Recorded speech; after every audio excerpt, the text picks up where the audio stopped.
sommes originaires de Bretagne, dans le Morbihan plus exactement.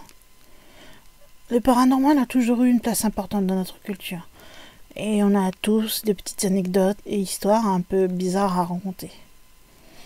Mon arrière-grand-père avait une ferme dans les terres proches de Pontivy. Il y vivait avec sa femme et ses 2 enfants, dont mon grand-père. Il était réputé pour être très serviable et toujours prêt à rendre service. Il était aussi très croyant et respectait beaucoup les traditions. Mais il était pourtant froid avec le curé du village. En effet, ce dernier était réputé pour être assez manipulateur. Il faisait peur aux gens en leur parlant du diable, des esprits, etc. Et il essayait même de les intimider pour être respecté, ce qui bien sûr ne marchait pas du tout avec ma famille. Bref, revenons à la ferme.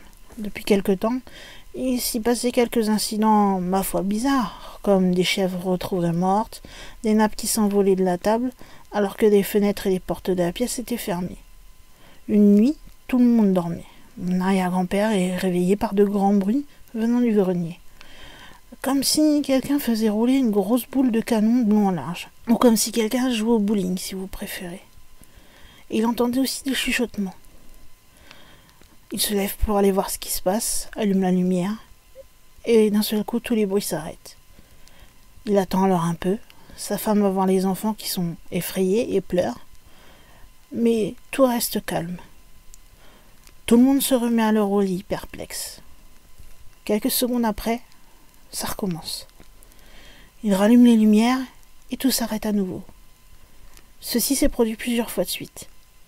Excédé, il s'est levé dans le noir, il a fait le tour de la maison et il a vu par une fenêtre le curé à genoux dans le jardin, tenant une Bible et la lisant à l'envers. Mon arrière-grand-père sort alors un fusil à main et il lui tire dessus. Le curé n'est pas mort, mais grièvement blessé. Il n'y a jamais plus eu de soucis chez lui. Moi, plusieurs fois, avec des amis, nous avons cru voir du coin de l'œil un homme en habit de curé, dans l'encadrement d'une porte ou au bout d'un couloir. Je ne sais pas si c'est lui qui est revenu après sa mort, mais en tout cas, il ne nous a jamais causé de problème.